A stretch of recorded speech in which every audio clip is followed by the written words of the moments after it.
Alright guys, how's it going?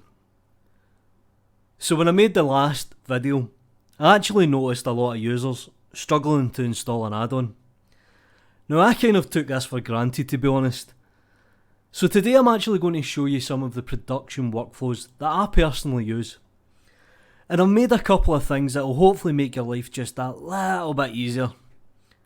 Now in the beginning, you might be thinking, Steph, this is overkill mate, what the hell are you doing?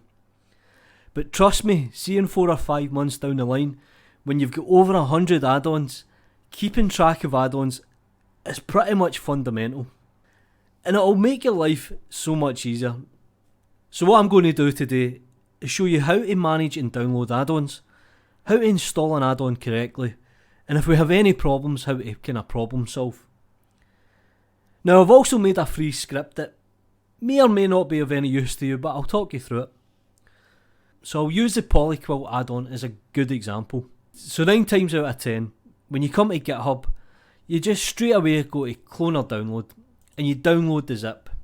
Now what I do here is I actually have a folder called Blender Add-ons, and in that is a subfolder called Source Downloads, and then there's another folder, and you can see here we have a few different options. So I've downloaded it from GitHub, so I'll put it in a GitHub folder, and I'll just quickly save it.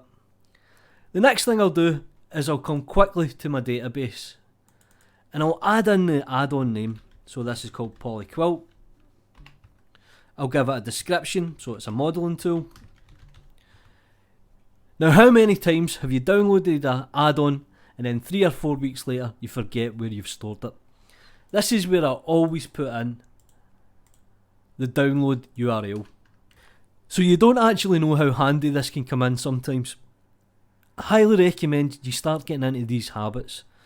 So the stored/local path is generally where I store the download. So you can see here it's in the GitHub folder, so I'll just copy the URL here and I'll paste this in. And that just tells me, look, the file's here if you ever need it. So the next thing I'm going to do is assign a type to the add-on. Now sometimes the add-on will tell you, sometimes you don't know. So I'll assume this is a mesh. If not, you just select other. Is it installed/enabled? Yes, I'm going to install it.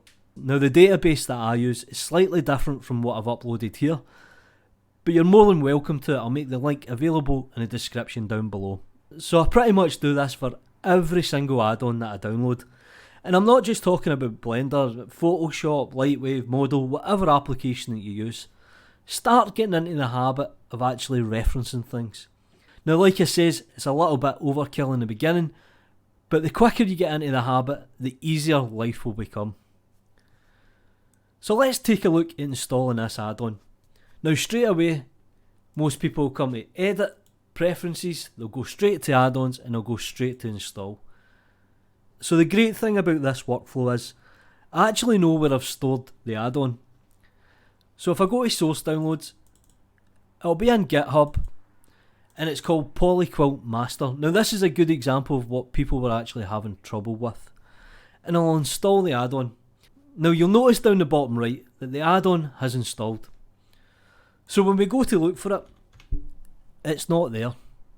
And the reason for this is the substructure in the folders is not correct. So we'll quickly take a look at the Polyquilt master.zip. And we'll open it up, and you can see that we're already in one folder deep, another folder, and then we go to add-ons, and then we finally get where the add-on is stored. So what I'm going to do here is I'm going to copy it, I'll jump back into the GitHub folder, and I'll paste it. And what I'll do is I'll quickly rezip the file. So I'll use 7-zip here for example, add to archive, okay. And this time I'm going to install that zip file. Polyquilt.zip. And there it is there. So that was one of the issues the user was having. So let me just show you 1 or 2 things quickly, and then I'll show you the add-on that I made. If we go to file paths, we can actually assign where an add-on installs.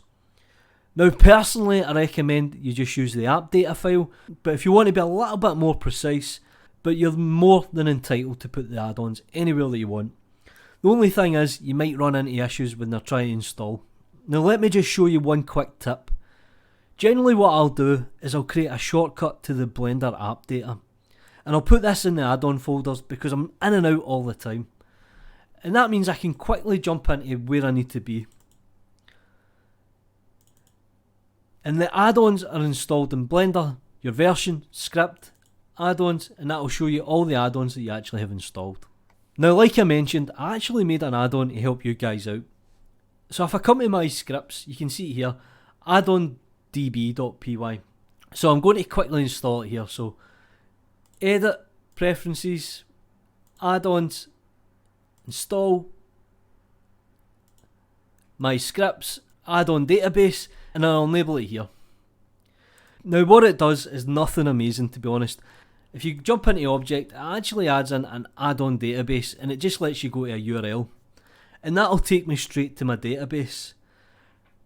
Now if you jump into Notepad or Notepad++ or any kind of text editor, you can change where the URL points to. So at the moment mine goes to the database. So again, add-on database, URL tool. There is no downloader URL, so it's under my scripts. Quickly copy the path location, assign the type, so I'll call this development, and it's installed. And if I need to put any additional notes, I've always got this box here.